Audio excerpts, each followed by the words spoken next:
pandai membaca.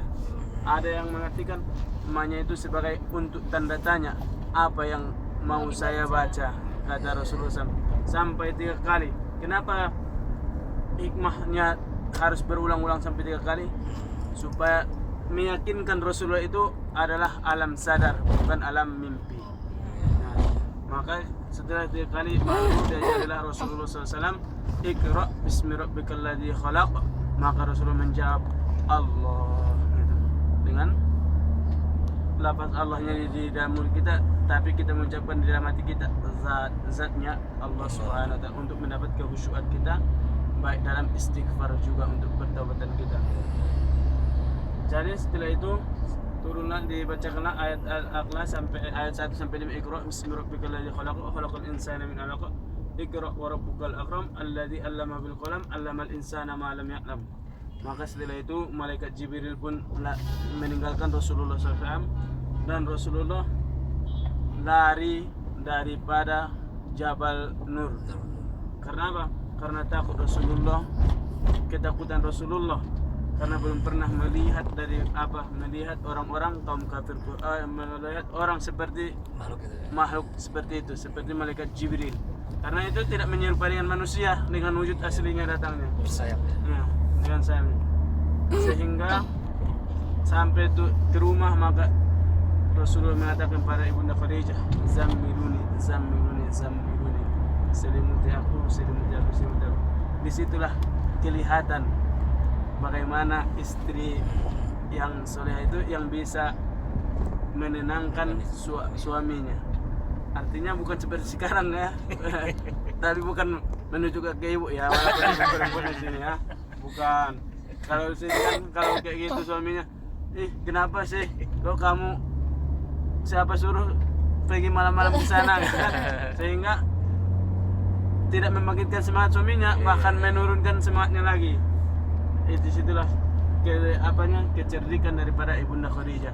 Ketika Rasulullah meminta diselimuti, maka ibunda Khadijah menyelimuti Rasulullah sallallahu alaihi wasallam. Jadi ketika sudah tenang, semuanya sudah santai, barulah di situ ibunda Khadijah menanya, apakah yang terjadi kepadamu sehingga kamu mengalami rasa ketakutan? Maka Rasulullah sallallahu alaihi wasallam menjelaskan atau menerangkan kejadian yang terjadi di Jabal Nur, sehingga ibunda Khadijah menjawab, Allah tidak akan membinasakan. Sesungguhnya engkau orang yang menyambung silaturahmi. Allah tidak membinasakan orang yang selalu menyambung silaturahmi. Allah tidak membinasakan orang yang selalu memuliakan tamu. Karena man kana yu'minu billahi wal yawmil akhir falyukrim dhaifahu, harus memuliakan tamunya ataupun membela kebenaran. Disitulah Rasulullah SAW menjadi semangat juga. Maka turunlah ayat setelah itu, ya ayyuhal muzammil qumil laila illa qalila nisfahu aw inqus minhu qalila aw zid alayhi wa rattilil qur'ana tartila ila akhir. Dan setelah itu baru turun ayat ya ayyuhal mudaththir qum fa'anzir wa rabbaka fakabbir wa thiyabaka fatahhir. Itu wahai orang yang bersemut, berdirilah, bangkitlah, bersihkanlah pakaianmu dan sebutlah nama Tuhanmu. Jadi ketika itu, setelah itu ibunda Khadijah membawa Rasulullah sallallahu alaihi wasallam kepada pamannya, yaitu bernama Waraqah bin Naufal. Waraqah bin Naufal ini adalah pendeta atau ahli kitab di masa itu. Maka Waraqah bin Naufal ini menceritakan bahwa Rasulullah yang datang itu adalah Namus. Namus itu sebutan lain, nama lain daripada malaikat Jibril di masa Nabi Musa alaihissalam. Ketika Nabi Musa di Bukit Tursina ingin berjumpa dengan Allah, maka turunlah malaikat Jibril. Jadi ketika itu baru Waraqah bin Naufal mengatakan, seandainya nanti jika saya masih hidup ketika Muhammad diusir orang penduduk kota Mekah, maka sayalah yang pertama yang akan menjadi pembela Muhammad. Karena sudah tertulis semuanya ciri-ciri Rasulullah SAW di dalam kitab Injil, Taurat, Zabur, semua sudah tertulis ciri-ciri Rasulullah Sallallahu Alaihi Wasallam. Mereka sudah mengetahui yang mana Nabi akhir zaman. Akan tetapi yang mereka tidak suka adalah ketika Rasulullah mengubah kebiasaan mereka yang biasanya menyembah berhala menjadi menyembah yang maha kuasa. Sebenarnya sudah tahu. Sudah tahu semua ciri-cirinya. Begitu juga kan ketika sejarahnya ketika Rasulullah ingin pergi berniaga dengan Abu Thalib, ketika umur Abu Thalib kalau tidak salah umur 9 tahun, ingin berniaga ke negeri Syam. Jadi di pertengahan jalan berjumpa dengan pendeta yang namanya Pendeta Bahiro. Pendeta Bahiro mengatakan, Pendeta Bahiro ini ahli kitab, dia tidak pernah keluar dari kuilnya sama sekali.